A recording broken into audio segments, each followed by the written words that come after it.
Once upon a time, in a kingdom nestled within the mountains and the forest valley, there lived a woman called Naya. Naya lived in a peaceful village bordered by a mystical forest that whispered secrets of ancient magic.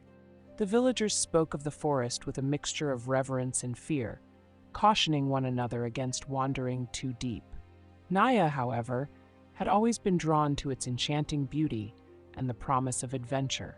She spent her days gathering herbs and learning the ways of healing from her father, a respected herbalist known for his vast knowledge of the forest's flora. One fateful day, her father ventured deeper into the woods than ever before to gather rare herbs. Hours turned into days, and Naya's heart sank with worry. Determined to find him, Naya gathered her courage and set off into the forest. As she journeyed deeper, the trees grew denser, their twisted branches casting eerie shadows on the ground. The beauty of the forest was now overshadowed by a growing sense of dread. After hours of searching, she stumbled upon a hidden castle, its crumbling stones cloaked in vines. Curiosity piqued. Naya approached, hoping to find her father within its ancient walls. But as she stepped inside, she was met with a terrifying sight. A fearsome man with sharp claws and a face covered in thick, dark fur, his piercing blue eyes locked onto hers. Naya's heart raced as she took in the sight of Quema, the beastly creature who had once been a noble lord. His presence was both captivating and horrifying, a blend of man and monster that left her frozen in place. She felt an overwhelming urge to run, but something in Quema's gaze stopped her. There was a profound sadness behind those striking blue eyes, a loneliness that resonated with her own feelings of desperation. "What do you want?" he growled, his voice a low rumble, yet it held a hint of gentleness. Naya hesitated but found herself speaking, explaining her search for her father and the worries that had driven her into the heart of the forest. As the words poured from her lips, Quema's expression softened. Despite his monstrous form, he seemed to understand her pain. "You shouldn't be here," he warned, his tone grave. But instead of turning her away, he offered to help her search for her father. With no other choice, Naya agreed, and together they explored the castle's depths. Though the walls were filled with shadows and echoes of the past, she felt an unexpected warmth growing between them. The castle, once an intimidating fortress, began to feel like a sanctuary, though Naya was still terrified as to what he is, but he meant no harm, just a lonely man. Naya found solace in Quema's company, despite the darkness that surrounded them. Days turned into weeks as Naya and Quema searched tirelessly for her father, even though Quema tried to distance himself from Naya, but their bond deepened with each passing moment. Quema, who had spent years in isolation, but was able to find joy in Naya's laughter and spirit, while Naya discovered a strength within herself that she had never known. However, the forest still held its secrets, and the search took a tragic turn when Naya stumbled upon her father's lifeless body, his last moments marked by a brutal animal attack. Overcome with grief, she fell to her knees, tears streaming down her cheeks as she clutched her father's lifeless hand. Quema stood back, feeling helpless, his heart aching for her pain. In the days that followed, Naya's sorrow engulfed her, and she withdrew into herself, consumed by loss. Quema wanted to comfort her, but the curse that bound him warned against emotional ties. He had seen those he cared for succumb to the curse's dark influence, and the thought of losing Naya terrified him. Despite his own sorrow, he stepped back, believing it was for the best. Yet as Naya returned to her village, she felt an undeniable pull to the forest she wanted to go back to, since she had nothing to lose, and a desire to see Quema again. Months passed, and each night she dreamt of him, haunted by the connection that refused to fade. Compelled by an unshakable instinct, Naya ventured back into the forest, the memory of her father still a little fresh in her mind, but staying in her chambers would cause her depression, and she had no friends since she spent all her time with her father when he was alive. As she goes deep, the once familiar path felt different, filled with shadows of her past but illuminated by her yearning for Quema. She pushed through the underbrush, her heart racing as she approached the castle once more. This time, she was determined to face her fears and uncover the truth behind Quema's curse. As she entered the castle, the air felt charged with anticipation. Quema stood in the grand hall, a mixture of surprise and relief washing over his features as he saw her. "I thought you were gone for good," he said, his voice low and earnest.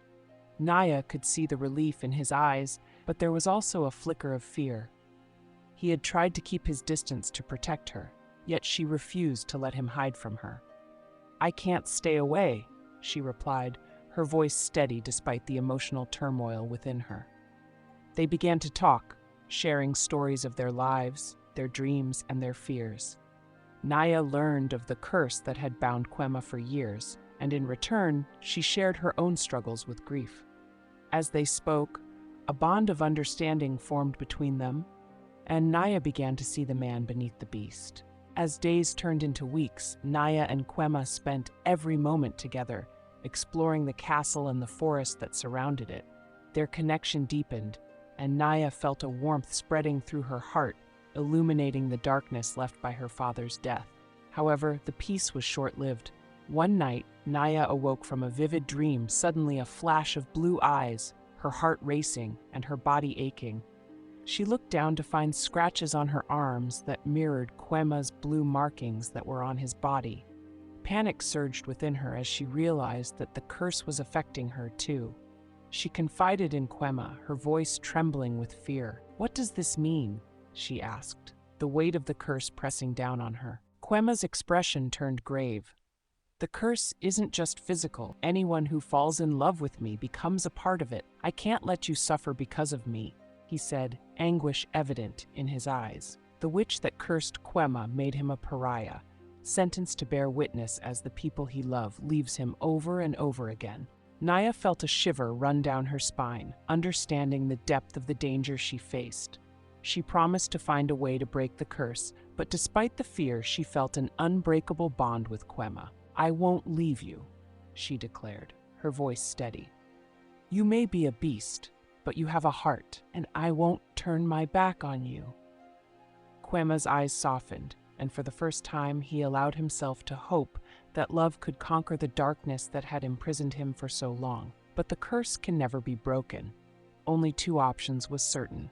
Either the person he loves leaves him or turns into what he is.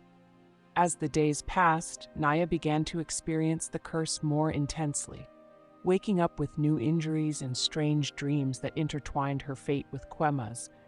But the process was very painful to her. Despite her fears, she refused to abandon him, and their love blossomed in the shadow of the curse. Quema became worried for the curse not to kill her. Naya spent countless hours learning about the magic that bound Quema, poring over ancient texts in the castle's library. She discovered that the sorceress who cast the curse was known for her vengeful spirit, and there was no known way to break it. Naya felt despair creeping in, but resolved to find a way, believing that love might hold the key. One fateful night, as a storm raged outside, Naya and Quema stood together in the castle's highest tower, overlooking the darkened forest. The wind howled, but it was their hearts that resonated louder. "I can't bear to see you suffer," Quema confessed, his voice barely above a whisper. "You deserve a life free from this curse." Naya took his hands, her heart pounding in her chest. "I choose love, Quema. I choose you," she said firmly, her resolve unwavering. In that moment, they both felt the weight of the curse begin to shift, as if their love was igniting a flicker of hope in the darkness. But with love came danger, and Naya knew she was risking everything. The inevitable finally came to pass when Naya woke one morning to find her reflection altered, the final phase of the curse, her features transforming into a beastly visage that mirrored Quema's. Panic surged through her, but as she looked into Quema's eyes, she found not fear but acceptance. "This is the curse," he said softly, brushing his claws against her cheek. "But it doesn't change who we are inside." Naya realized that despite their monstrous appearances, they still held on to their kindness, love, and the memories of their humanity. the transformation was not the end, it was a new beginning, a testament to their enduring love. Naya and Quema chose to embrace their new identities, finding strength in their shared experiences. Together, they transformed the castle into a sanctuary, a place where they could live free from the world's judgments. They roamed the forest, protecting its secrets and sharing their wisdom with those who ventured too close. Villagers, drawn by tales of the once feared beast, began to seek their counsel, discovering that true beauty often lay hidden beneath the surface. Naya and Quema lived their days filled with love and compassion, their monstrous forms only enhancing the strength of their bond. In the end, they understood that love was not just about appearances, but about the souls that intertwined. Together, they became guardians of the forest, embodying the very magic that had once separated them from the world. Naya and Quema, once bound by a curse, now walked hand in hand, embracing their fate as they forged a new life filled with love and understanding, forever bound to one another. As the years passed, their legend grew, but not as a tale of horror or tragedy. Instead, the villagers began to speak of Quema and Naya as protectors of the forest, creatures of immense power and wisdom who would aid those in need. Thank you for watching. If you enjoyed this video, please give it a thumbs up, and don't forget to subscribe for more amazing content. Hit the notification bell so you never miss an update. Share your thoughts or questions in the comments below, and I'll see you in the next video.